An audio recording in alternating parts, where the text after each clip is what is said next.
ধনকে দেখলু তুই ননিস নাই, মনকে চিনলু নাই, সোনাকে চিনলু বানাকে চিনলু, মনুষ্য চিনলু নাই। ননি ছি ছি ছি ছি রে ননি ছি ছি ছি ছি রে ননি ছি ছি ছি ছি রে ননি ছি রে ছি রে ছি। আমরা সীমান্তে ব্যারাক তৈরি করব, আন্ডারগ্রাউন্ড তৈরি করব। বাংলা হবে আফগান, আমরা হব তালেবান। এই হুজুরের কথা মতো হ্যাঁ, বাংলা হবে আফগান, আমরা হব তালিবান। সবাই মিলে এই হুজুরের বিচি ধরে মারো টান। কি আমাকে দেখছেন? হ্যাঁ, আমার একটা হুঙ্কারে অনেকেই ভয় পায়। আরে চাচা, আরে হ্যালো হ্যালো, আরে ও 1.5 ফুট চাচা, আরে চলে যেও না। আরে কি বললে যেন, তোমার একটা হুঙ্কারে কে যেন ভয় পায়? আমার একটা হুঙ্কারে অনেকেই ভয় পায়। আমি বিশ্বাস করি না, আমি বিশ্বাস করি না।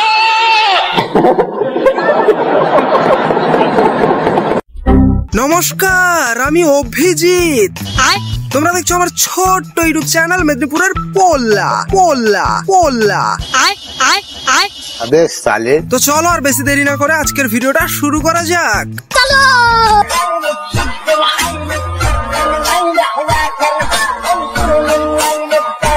আসলে বাংলাদেশি হুজুরদের সভা মানেই বিনোদন আর বিনোদন, যেখানে হাসি ঠাট্টা থাকবে, ঠেলাঠেলি থাকবে, মারাপিট থাকবে, লুঙ্গি তুলে একটু নাচানাচি থাকবে।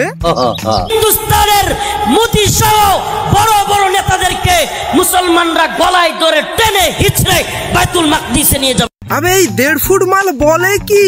এ বলছে যে হিন্দুস্তানের প্রধানমন্ত্রী মোদি সঙ্গে বড় বড় নেতা হিন্দুস্তানের, তাদেরকে নাকি মুসলিমরা কলার ধরে গলা ধরে টেনে টেনে হিচড়ে নিয়ে যাবে। আরে কাকা, একটু বলে দাও তো, ভারতবর্ষ যদি চায় বাংলাদেশের কি অবস্থা হবে? ভারত মনে করলে টিপে মেরে দিতে পারে।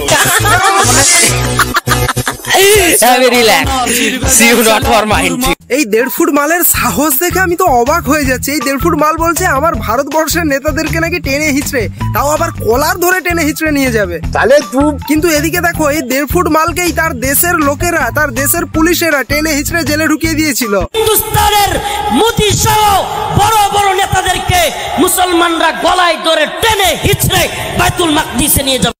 রুকো যারা, সবার করো। ছোট হুজুরটা আমার সাথে ছিল, ওই যে রফিকুল ইসলাম মাদানি।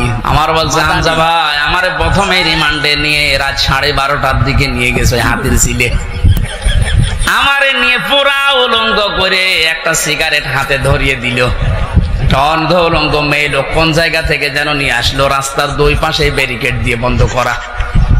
অর্ধ উলঙ্গ মেয়ে লোকটা আমার পাশে দাঁড় করিয়ে ছবি তুলছে আর বলছে, এটা সকালে ছেড়ে দেব, দেশের মানুষ বুঝবে যে হুজুর কেমন।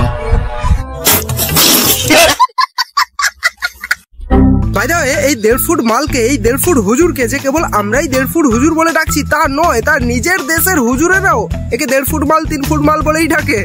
দেখেছেন না, ও এখন 3 ইঞ্চি, 5 ইঞ্চি। সারা দুনিয়া এখন জানো, নাম অনেকে জানে না। এই 1.5 ফুট মাল আসলে ইয়াব বড় একটা বাল। জেলের ভাত খাওয়ার পর এর বোধহয় মাথা ফাতা পাগল হয়ে গেছে এখন, তাই বর্তমান সময় ভারতবর্ষের সম্পর্কে, ভারতবর্ষের বিরুদ্ধে উল্টো পাল্টা কথা বলেই চলেছে। ভাই দাও, এইবার একটু আমরা গুটকাখোর চাচার সঙ্গে কথা বলে নেবো। আরে চাচা, হ্যালো হ্যালো চাচা, বলছিলাম যে তোমার চাচি তোমার উপর একটু আদুর রেগে গেলে কিভাবে মানাও চাচিকে? কসম চাহলে লো খুদা কি কসম, বহুত প্যার করতি है तुमको सनम। मेरे हिसाब से 100% तुम मुंबई आओगे। এদিকে আবার বাংলাদেশিরা ভারতের আলু, পেঁয়াজ, রয়্যাল এনফিল্ড সমস্ত কিছু বয়কট করতে চাইছে। এমনকি তারা ভারতের পোশাকটাও আর পরবে না, সেটাও বয়কট করতে চাইছে। দেখো বোঝো অবস্থা। তার জন্যই তো বস্তা কিংবা পাটের পোশাক পরতে হচ্ছে তাদেরকে। পাটের পোশাক পরে একটি বার্তা দিচ্ছে সবাই পাট পণ্য ব্যবহার করে। আমরা দেখছি একটি শাড়ি পরে আছেন উনি, এবং একটি পাঞ্জাবি পরে আছেন, কুর্তি পরে আছেন, পায়জামা পরে আছেন। আমরা দেখছি, দেখতে গেলে বাংলাদেশের জন্যই এগুলোই একদম ঠিকঠাক, খাপে খাপ। কারণ বাংলাদেশে আমরা জানি মাটির তৈরি এরোপ্লেন, খড়ের তৈরি এরোপ্লেন, মাটির রোবট, এগুলো বহুল প্রচলিত, খুব ভাইরাল ওখানে, ঠিক কিনা?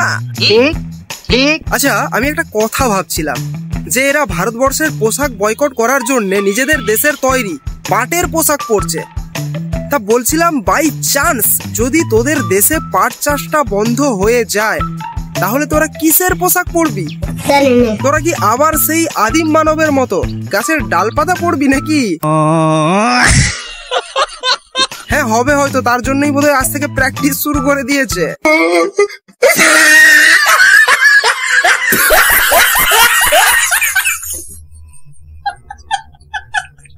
এখন থেকে আমরা মিষ্টিগুলো হিন্দুদের দোকান থেকে ক্রয় করব না, মুসলিম দোকান থেকে আপনি দেখে ক্রয় করতে পারলে করবেন, অন্যথায় নিজের বাসায় মিষ্টি তৈরি করে আপনি খাবেন। আরে চাচা, হ্যালো চাচা, আরে একটু ইতিহাসটা ঘেটে দেখো তো, তোমার কোন চাচার মিষ্টি দোকান ছিল ইতিহাসে? আরে তোমরা কি হিন্দুদের দোকান থেকে মালপত্র কিনবে না? হিন্দুরা যদি তাদের দোকান থেকে তোমাদের মালপত্র দেওয়া বন্ধ করে দেয় না, তাহলে না খেতে পেয়ে শুকনো হয়ে মারা যাবে।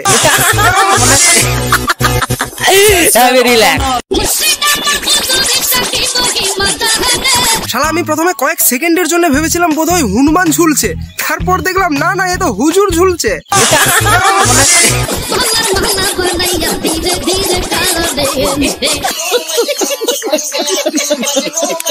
আসলে ব্যাপারটা কি হয়েছে জানো তো, শীতকালে তো একটু প্রচুর ঠান্ডা পড়ে, তার জন্য হুজুরেরা তাদের শরীরকে একটু গরম রাখার জন্য, উষ্ণ রাখার জন্য বিভিন্ন ধরনের টেকনিক ফলো করে আর কি। কখনো হনুমানদের মতো ঝোলে, আবার কখনো বাঁদরদের মতো পোঁদ নাচায়।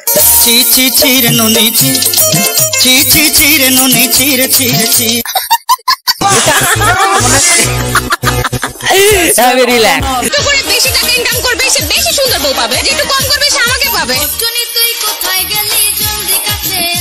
ভাই আমার মতো তোমরা কারা কারা কম টাকা ইনকাম করো, তোমাদের জন্য কিন্তু এটা একটা সুবর্ণ সুযোগ। বেশি টাকা ইনকাম করবে সে বেশি সুন্দর বউ পাবে, যেটু কম করবে সে আমাকে পাবে। গাড়ি স্টার্ট কর।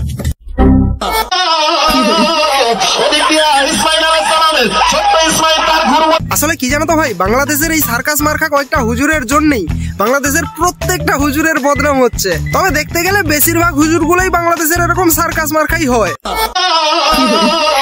আসলে পোঁদে পাগলা কুত্তা কামড় দিলে যা হয় অবস্থা আর কি।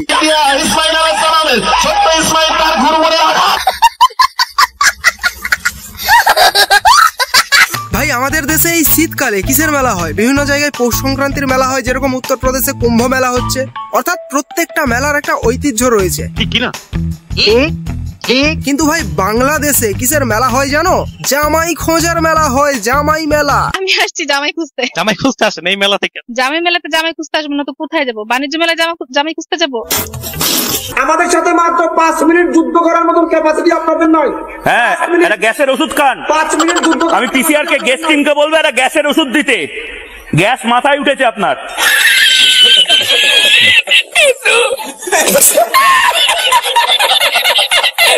ভাই এটা কিন্তু মানতে হবে, পোঁদের গ্যাস মাথায় উঠে গেলে মাথা তো খারাপ হবেই, আর তখন এই ধরনের কথা তো বেরোবেই, এটাই তো স্বাভাবিক। আমাদের সাথে মাত্র 5 মিনিট যুদ্ধ করার মতন ক্যাপাসিটি আপনাদের নয়। নেশা করি কিনা আমি জানি না, দেখতে হবে পুরো পাতা পাতা খাই কিনা।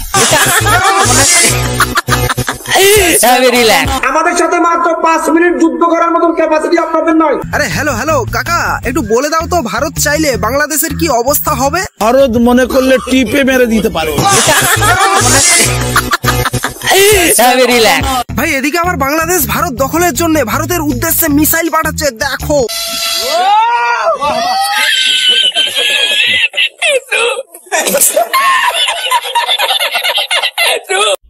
গাজীপুরের শ্রীপুরে হিল্লা বিয়ের ফতোয়া জানতে আসলে 2 ঘন্টার চুক্তিতে নিজেই বিয়ে করেন একটি মাদ্রাসার মুহতামিম ইসমত আলী আশিকি। বিয়ের 10 মিনিটের মধ্যেই ইমাম কফিলউদ্দিনের পাহারায় মসজিদের ভেতরে সিঁড়ির পাটাতনে ওই নারীর সঙ্গে সহবাস করেন মাওলানা আশিকি।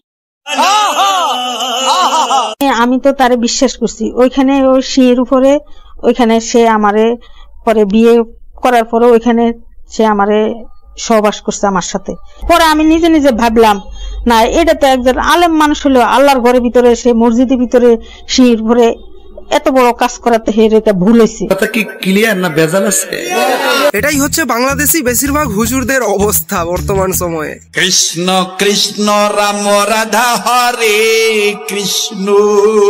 আচ্ছা, সোশ্যাল মিডিয়াতে যেটা দেখলাম, এই ক্লিপটাকে কেন্দ্র করে অনেকেই বলছেন এরা নাকি কৃষ্ণ নাম করছে, হরির নাম করছে।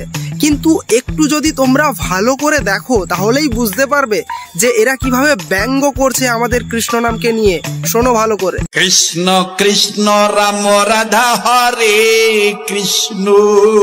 আশা করি তোমরা বুঝবে ব্যাপারটা, কোনটা মন থেকে কৃষ্ণ নাম করা আর কোনটা ব্যঙ্গ করে সনাতন ধর্মের অপমান করা। কথা কি ক্লিয়ার না ভেজাল আছে? তো বাস আজকের জন্য ভিডিওটা এইটুকুই। ভিডিওটা যদি ভালো লাগে তাহলে ভিডিওটাতে অবশ্যই একটা লাইক করো, কমেন্ট করো, শেয়ার করো। দেখা হচ্ছে নেক্সট ভিডিওতে। Bye bye.